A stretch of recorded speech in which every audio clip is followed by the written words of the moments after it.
Bom dia! Vamos estar fazendo aqui a correção da lista de estequiometria e equilíbrio, né? Algumas questões. Questão de número 37. O que ela afirma? 5 indústrias de ramos diferentes foram instaladas ao longo de um curso de um rio. O descarte dos efluentes dessa indústria acarreta impacto na qualidade das águas. O pH foi determinado em diferentes pontos desse rio e os resultados são apresentados no quadro. A questão é: a indústria que descarta um efluente com características básicas é a primeira, segunda, terceira, quarta ou quinta indústria. Bom, analisando os valores de pH, nós sabemos que o pH ácido ele é contado abaixo de 7 e o básico acima de 7. Então, o valor que nós temos, o único valor acima de 7 que nós temos ali, é entre a segunda e a terceira indústria. Se é entre a segunda e a terceira indústria, e eles estão descendo o rio, né? Entre a segunda e a terceira indústria. Então, eles só podem, esses dejetos, né? Só podem ter vindo da segunda indústria.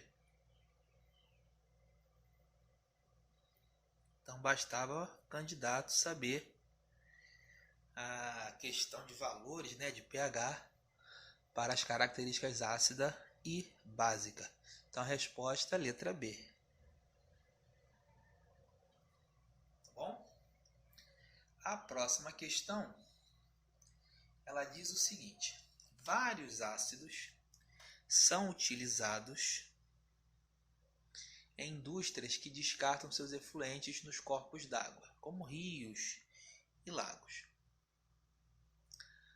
Para neutralizar a acidez, o sal carbonato de cálcio pode ser adicionado ao efluente em quantidades apropriadas, pois produz bicarbonato que neutraliza a água.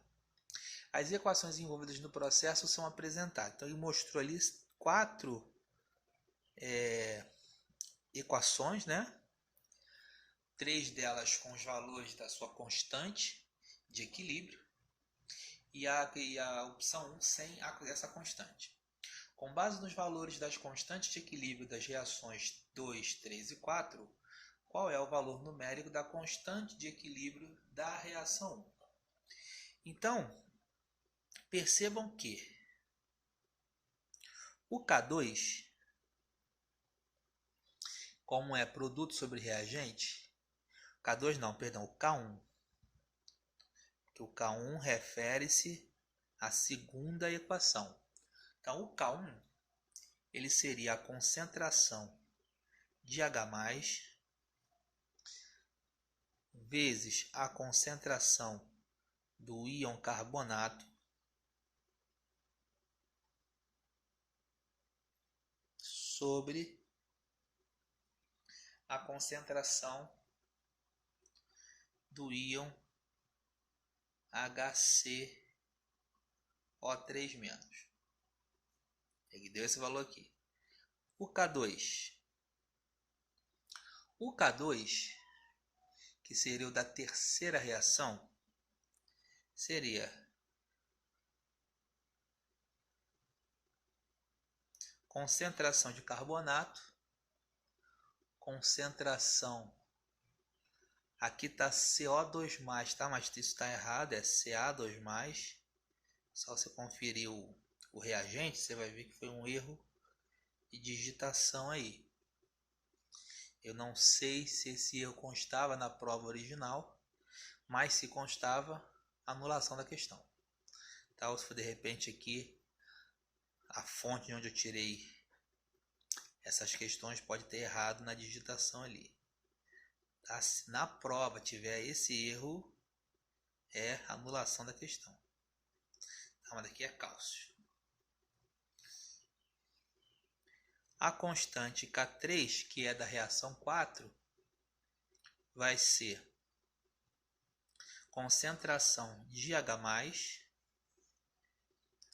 vezes concentração de CO3 menos sobre a concentração de gás carbônico e água.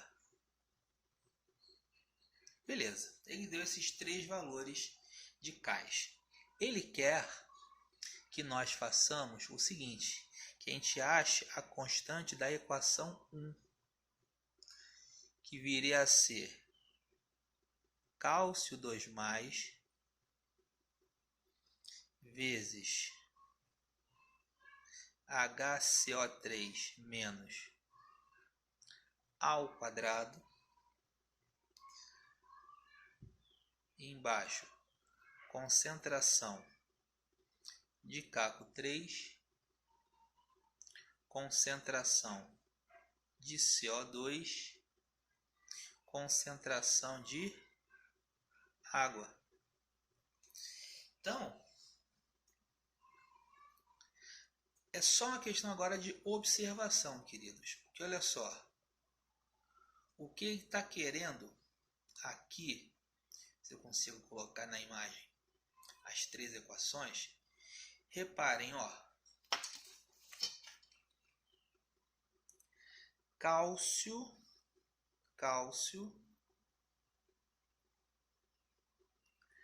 CaCO3, cálcio, CaCO3, né?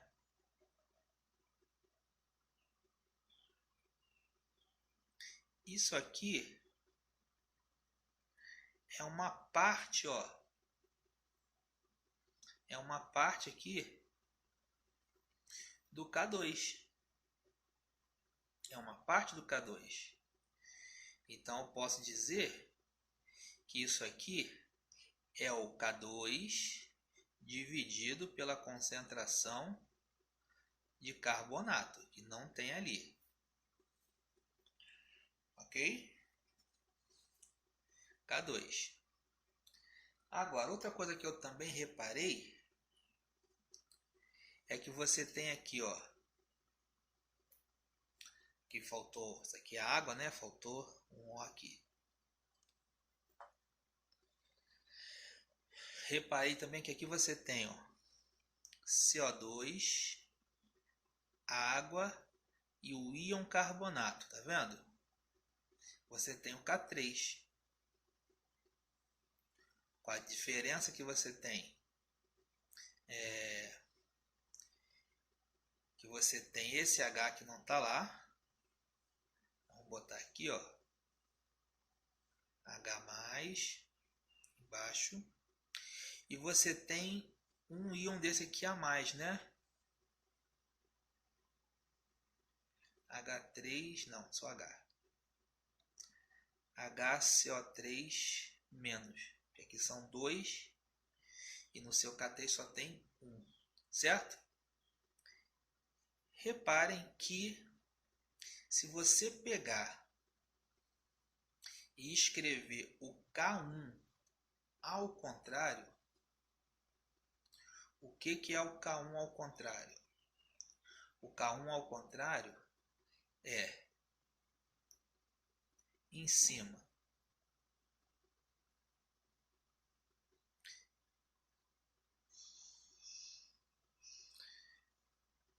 não, K1 ao contrário não, peraí, eu tenho que eliminar esse cara, não, tem o K1 normal,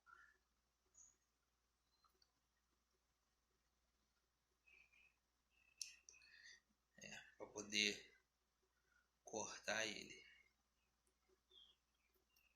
Então vai ficar o K1, vai ficar em cima o HCO3 menos, que faltou espaço, embaixo vai ficar o H+, e vai ficar o CO3 2-. Então reparem que escrever o K1 ao contrário, 1 sobre K1, é exatamente isso aqui que está sobrando, ó. O H+, CO3 e o HCO3 em cima. Então a gente pode concluir que essa constante de equilíbrio é o K2 vezes o K3 vezes o K1 ao contrário, ou o inverso de K1 para ser mais preciso, né? Então essa constante que ele está buscando vai ser o K2. Quanto que é o K2? 6 vezes 10 a menos 9. O K3, 2,5 vezes 10 a menos 7. E o K1 o inverso dele, né? 1 sobre 3 vezes 10 a menos 11. Essa constante, senhores, ela vai dar, ó, 6 dividido por 3 dá 2. 2 vezes 2,5 dá 5.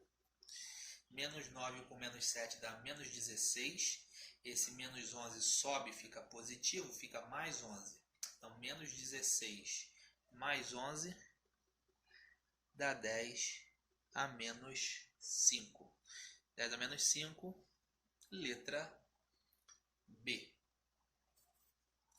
Fechado? Então, essa deu um pouquinho mais de trabalho. Extrapolamos aí nossa cota de 3 minutos por questão, né? Mas também porque a gente está não só fazendo, mas sim explicando ela. Você fazendo, ele tomaria com certeza menos tempo. 39 diz o seguinte: visando minimizar impactos ambientais, a legislação brasileira determina que resíduos químicos lançados diretamente no corpo receptor tenham pH entre 5 e 9. Entre 5 e 9. Um resíduo líquido aquoso gerado em um processo industrial tem concentrações de íons hidroxila. Concentração de íons hidroxila. Toma cuidado. Igual a 10 a menos 10 mol por litro. Para atender à legislação, um químico separou as seguintes substâncias disponibilizadas no almoxarifado da empresa. Então tem ácido acético, sulfato de sódio, tem metanol, tem carbonato de potássio e tem cloreto de amônio. Para que o resíduo possa ser lançado diretamente no corpo receptor, qual substância poderia ser empregada no ajuste do pH? Preste bem atenção, galera. Se a concentração de OH- é 10 a menos 10, é porque o POH vale 10. Tá? Cuidado com isso. Ele deu aí de hidroxila para tentar te confundir. Então, se o POH é 10, é porque o pH é 4. Lembra que pH mais pOH tem que dar 14. Então, esse rejeito ele está ácido. Ele precisa ser basificado. Então, você vai ter que adicionar uma substância básica. Ok? Vai ter que adicionar uma substância básica. Pois bem, vamos às alternativas e às devidas eliminações. Tá certo? Então, o que acontece aqui? Nós temos letra A, ácido acético. Ácido acético não é nem de perto básico, ainda que seja um ácido fraco. Sulfato de sódio. Olha só, sulfato de sódio é um sal que ele é proveniente do ácido sulfúrico e do hidróxido de sódio.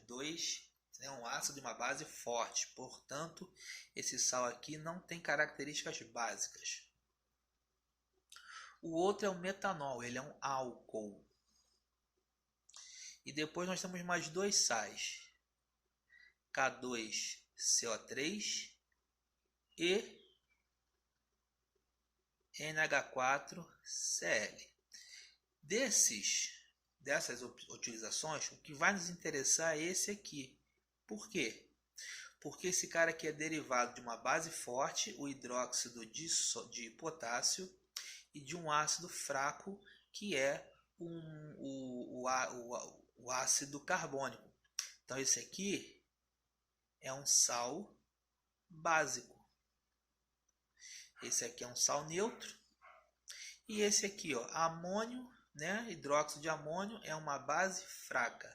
HCl é um ácido forte. Então esse aqui é um sal ácido. Então o mais indicado é nós tratarmos com K2CO3, que está no item D. Então, bem rapidinha essa, bem tranquila. Você rapidamente teria matado mais rápido que eu, porque eu estou explicando, né? Mas você só de ler, você já teria matado essa questão. Tranquilo? Questão de número 40. Deixa eu só achar aqui na folhinha. Bom, achei. Então, uma das etapas do tratamento da água é a desinfecção, sendo a cloração o método mais empregado. Esse método consiste na dissolução do gás cloro numa solução sob pressão e a sua aplicação na água a ser desinfetada. As equações das reações químicas envolvidas são, então tá lá bonitinho. Ele te deu cloro reagindo com água, formando cloreto e hipocloreto, e depois o hipocloreto reagindo com água, formando H3O+, né? Aqui está faltando a carga, né? Que é o íon hidrônio, tá bom? Te deu o pKa, né? Provavelmente é um quadro, mas deve ser um pKa, que é igual a menos log da concentração de Ka, que isso vale 7,53. Ok. A ação desinfetante é controlada pelo ácido hipocloroso, que possui um potencial de desinfecção 80 vezes maior que do ânion hipoclorito, tá? Então, ele fala que a desinfecção feita por HClO é muito maior que a do ânion hipoclorito. 80 vezes maior. O pH do meio é importante porque influencia na extensão com que o ácido hipocloroso se ioniza. Para que a desinfecção seja mais efetiva, o pH da água a ser tratada deve estar mais próximo de. Então, te deu algumas opções ali, né? Então, vamos entender, vamos ver a equação que tem esse ácido, né? Que é o HClO mais água. Então, aqui tem a ionização para o H3O+, mais esse ânion aqui. Então, reparem que para que a desinfecção seja mais efetiva, eu preciso ter mais desse ácido e menos desse ânion. Então, o que eu tenho que fazer com esse equilíbrio? Eu tenho que empurrar esse equilíbrio para a esquerda. E como é que eu vou fazer esse equilíbrio migrar para a esquerda? Repara que ele falou na ação do pH. Então, o que eu vou fazer? Para que eu possa empurrar esse equilíbrio para a esquerda, nós vamos adicionar o íon H3O+, ó, porque quando eu adiciono, eu faço a reação correr para o lado contrário. Não é assim? Tenho ligeira impressão que esse vídeo, que a câmera deu uma rotacionada aqui. Bom, acho que agora está normal de novo, não sei. Vamos ver na hora que eu filmar. Uma viradinha para cá, né? Fazer ela correr para o lado de cá. Então, se eu tiver um pH ácido, eu vou ter mais H3O+ no meio.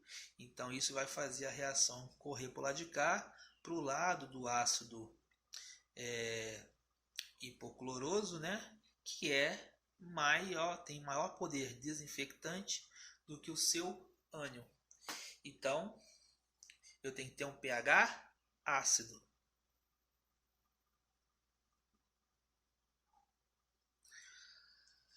Aí das alternativas que nós temos, para pH ácido temos 0 e temos 5, né? São abaixo de 7. Daí a gente vai, obviamente, desconsiderar esse 0 e vamos ficar com pH 5. pH 5, letra. Continuando aqui, o vídeo deu uma cancelada. Então vamos fazer em duas partes. Ok? Vamos agora para a questão 52, que é o início das questões que envolvem estequiometria. Tá? Tivemos, né, uma aula só disso. E vamos verificar agora isso na prática. Ó. O vinagre vem sendo usado desde a antiguidade como conservante de alimentos, bem como agente de limpeza e condimento. Um dos principais componentes do vinagre é o ácido acético, massa molar 60 gramas por mol. Ele já deu para a gente a massa molar do ácido acético, cuja faixa de concentração deve se situar entre 4 a 6%. 4 a 6%. Tá bom? Uma concentração 4% mV, como ele coloca aí, é massa sobre volume. Tá? É massa sobre volume. Essa massa em gramas, esse volume em litros. Tudo bem?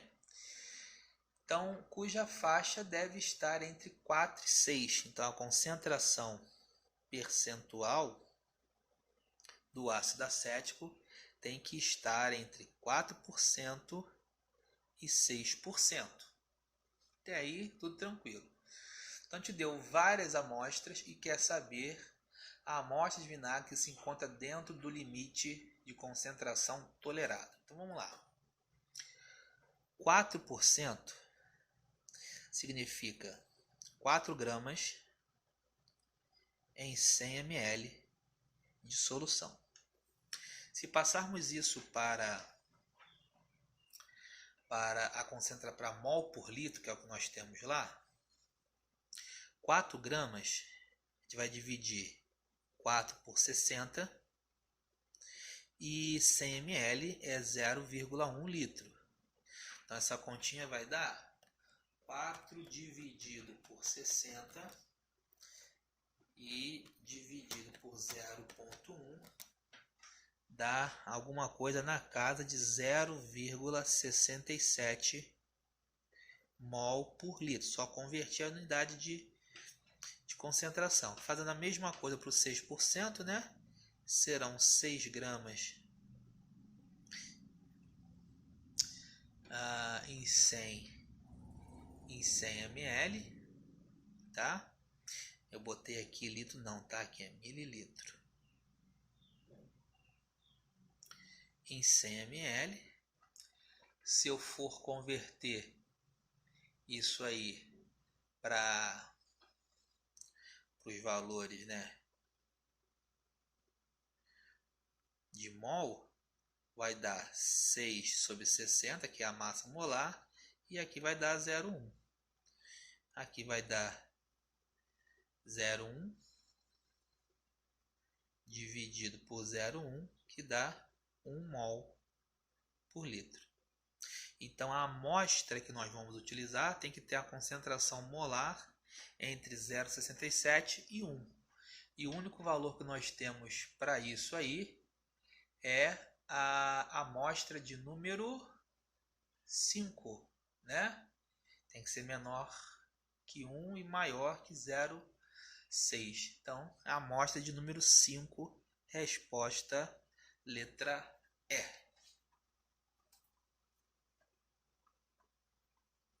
Ok? Questão que, né, da casa de estequiometria, mas a gente nem chegou a usar. Está mais para cálculo químico do que estequiometria propriamente. 53 parece ser uma questão mais interessante. Tá assim, ó. Para proteger estruturas de aço da corrosão, a indústria utiliza uma técnica chamada galvanização. Um metal bastante utilizado nesse processo é o zinco, que pode ser obtido a partir de um minério denominado esfalerita, de pureza 75%. Considere que a conversão do minério em zinco metálico tem um rendimento de 80%. Nessa sequência de reações químicas, então a gente deu duas reações onde a esfarelita reage com o oxigênio, formando óxido de zinco, e depois o óxido de zinco reagindo com monóxido de carbono, formando zinco metálico. Ele deu as massas molares de todas as substâncias. Que valor mais próximo de massa de zinco metálico? Então, voltando aqui, quando a gente observa que a relação é de 2:2 entre o sulfeto de zinco e o óxido de zinco, e a proporção é de 1:1 entre o óxido de zinco e o zinco metálico, a gente pode dizer que a relação entre a esfarelita e o zinco metálico é de 1:1, tá? A esfarelita, ele deu ali o valor da massa dela, que é de 97 gramas por mol. E o zinco metálico é de 65 gramas por mol. Então essa é a nossa relação base. Então daqui eu vou tirar. Ele colocou 100 kg de esfarelita. Só que ele menciona que essa esfarelita tem 75% de pureza. Então apenas 75 kg são de fato de esfarelita. Então está aqui, X é o resultado. Regrinha de 3, vou multiplicar cruzado, vai dar 75 vezes 65 dividido por 97. Essa conta vai dar 75 vezes 65 dividido por 97, que vai dar alguma coisa próximo de 50. Tá? Próximo de 50. Só que ele falou que essa reação como um todo, ela tem um rendimento de 80%. Então agora, para eu normalizar isso para 80%, calculando 80% desse resultado, eu vou multiplicar por 0,8. Então vai dar aproximadamente, né? Isso aqui é um valor aproximado, 40 quilos de zinco metálico, que é a letra C. E tome cuidado, porque essa resposta aqui, ó, 50, tá lá nas alternativas para você, caso esqueça esse detalhe, marcar e errar. Ok? Deixa eu terminar aqui a conta. Então, uma conta pequena, ó. Rapidamente nós fizemos. A próxima questão é a questão 54, que diz o seguinte: grandes fontes de emissão do gás de óxido de enxofre são as indústrias de extração de cobre e níquel, em decorrência da oxidação dos minérios sulfurados. Para evitar a liberação desses óxidos na atmosfera e a consequente formação da chuva ácida, o gás pode ser lavado em um processo conhecido como desulfurização, conforme mostrado na equação 1. Então é o CaCO3 reagindo com com o dióxido de enxofre, formando sulfato de cálcio e CO2. Por sua vez, o sulfito de cálcio formado... não é sulfato, não é sulfito de cálcio que é formado, eu li errado. O sulfito de cálcio formado pode ser oxidado com o auxílio do ar atmosférico para a obtenção do sulfato de cálcio, como mostrado na equação 2. Essa etapa é de grande interesse porque o produto da reação, popularmente conhecido como gesso, é utilizado para fins agrícolas. Então deu a massa do cálcio, do carbono, deu a massa do oxigênio, deu a massa do enxofre. Considerando um rendimento de 90% no processo, a massa de gesso obtida em gramas por mol de gás retido é mais próxima dele. De novo, um problema com duas equações, né? O que a gente vai fazer? Ver a relação molar entre o que ele deu e o que ele quer. Então, o que ele quer é a produção do gesso, que é o CaSO, que é o carbonato, que é o sulfato, ele falou, sulfato de cálcio, CaSO4. Então, primeiramente, o CaSO4, sulfato de cálcio, ele está na proporção de 2:2 com sulfito de cálcio. Então, se é de 2:2, eu posso falar que é de 1:1. E a relação entre o SO2 da primeira equação e o CaSO3 da primeira equação é de 1:1. Então, se é tudo de 1:1, eu posso dizer que a minha relação entre um e o outro é 1 mol do SO2 para 1 mol do CaSO4. Essa é a relação molar. Acabou. Apenas isso. Aqui eu nem preciso escrever a massa, porque ele está pedindo o quê? Ele quer a massa de gesso obtida em gramas por mol de gás. Então, para 1 mol desse gás, eu tenho 1 mol desse sal, que eu vou transformar em massa. Olha aqui, 40 do cálcio, 32 do enxofre e oxigênio é 16. 16 vezes 4 dá 64. 104, 134, 136. Então nem conta precisa fazer, porque ele quer a relação de 1 mol para isso aqui, ó. Então para cada 1 mol de SO2, você forma 136 gramas de sulfato de cálcio. E olha aqui outra de novo, né? Nova maldade do Enem. Olha lá, olha a letra D. Tem 136 para marcar. Essa resposta está errada. Por que está errada? Porque ele falou que esse processo tem um rendimento de 90%. Então eu vou multiplicar aqui, ó, por 0,9, que vai dar 122,4. A resposta correta então é a letra C. Tome muito cuidado, porque se você só faz, se fosse questão discursiva, você vai ganhar uma boa quantidade dos pontos da questão, porque você só esqueceu do rendimento. Agora, de marcar, você perde a questão como um todo. Tudo bem que o Enem ele acaba pontuando, e acabaria pontuando de qualquer forma vocês por esse tipo de erro devido ao TRI, né? Mas melhor a gente ter cuidado, ter atenção e ganhar o ponto todo, né? 55 fala o seguinte: o diesel é uma mistura de hidrocarbonetos que também apresenta enxofre em sua composição.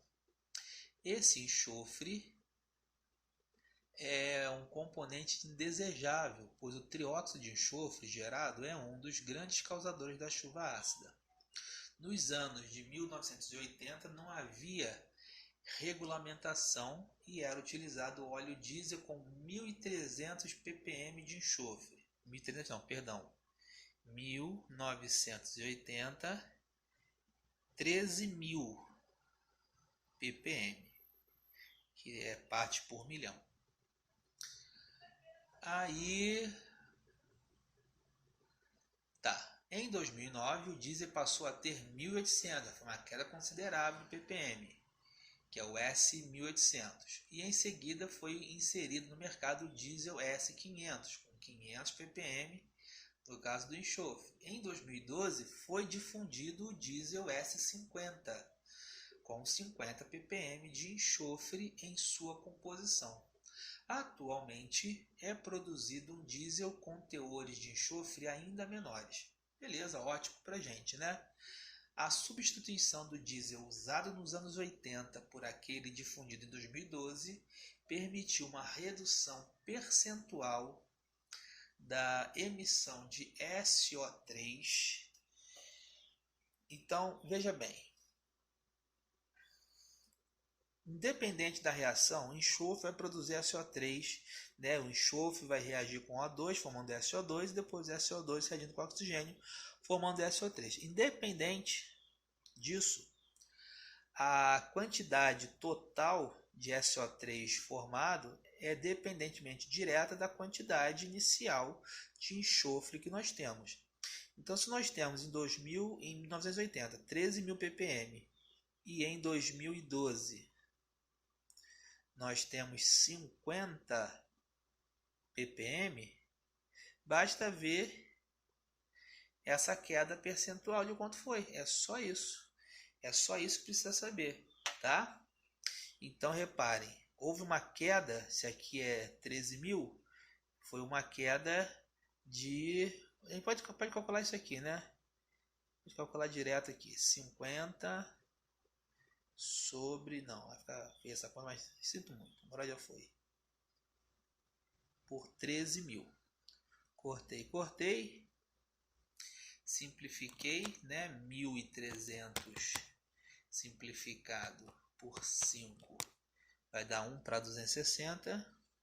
E aí não tem jeito, tá? Tem que fazer essa conta mesmo. 1 dividido por 260 dá 0,00038. O que quer dizer isso? Se você multiplicar por 100, isso dá 0,038%. Tá? Isso é o que sobrou. Se eu tirar isso aqui de 100, né? A gente fizesse 100 menos 0,038, isso seria uma diminuição de 99,96%. 99,96%.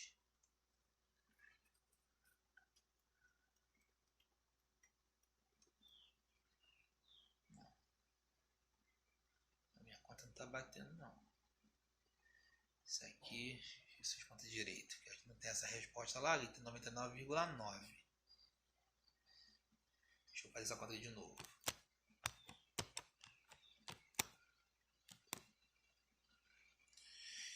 Aqui era 13.000 para 50, vai sair 12.950, né? Então eu dividir 12.950 por 13.000 vai dar 99,6. Eu fiz a conta ao contrário, não deu certo por causa de quê?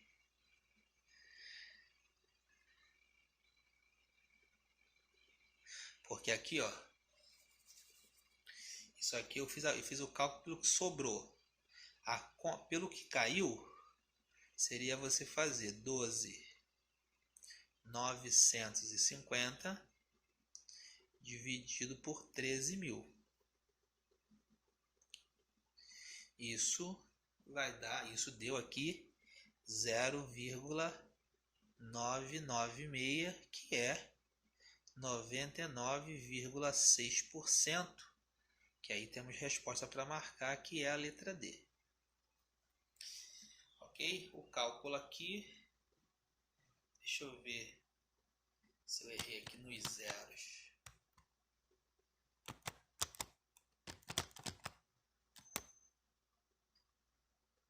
Ah, sim, foi nos zeros que eu errei aqui, ó. Aqui, na verdade, eu bati 5 dividido por 1.300, isso é um zero a mais. Aqui a conta real é 0,0038, o que vai dar, na porcentagem, né? Vai dar 0,38, que aí vai cair para 99,6%, batendo então a resposta aqui. Tá? Show de bola. Ainda bem que não tinha opção, senão ia passar batido. 56. O brasileiro consome em média 500 miligramas de cálcio por dia. As questões de estequiometria acabam ficando muitas das vezes como só questão de cálculo químico, né? Bom, aí está falando da alimentação, né? São 500 miligramas de cálcio. Considerando o valor de 6 vezes 10 a 23 mol por mol, a constante de Avogadro, a massa molar do cálcio é 40 gramas por mol. Qual a quantidade mínima diária de átomos de cálcio a ser ingerida para que uma pessoa supra suas necessidades? Galera, então vamos lá. Cálculo simples. 1 mol de cálcio tem 40 gramas. 40 gramas. Cada mol de qualquer coisa vale 6 vezes 10 a 23 moléculas, que nesse caso são átomos, porque aqui estamos falando só de um átomo que tem essa molécula, correto?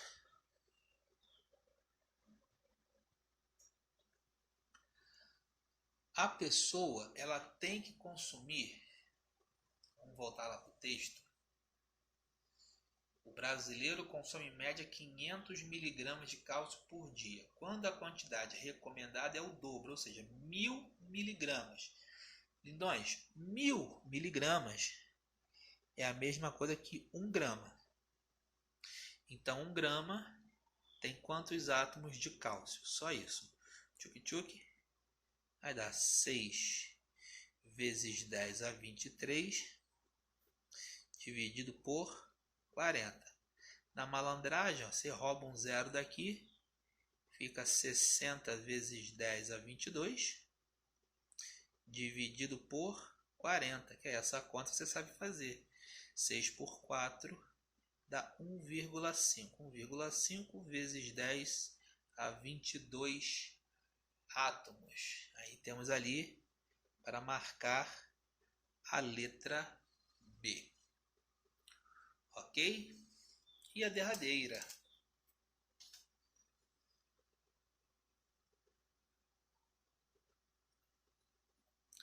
A derradeira diz o seguinte: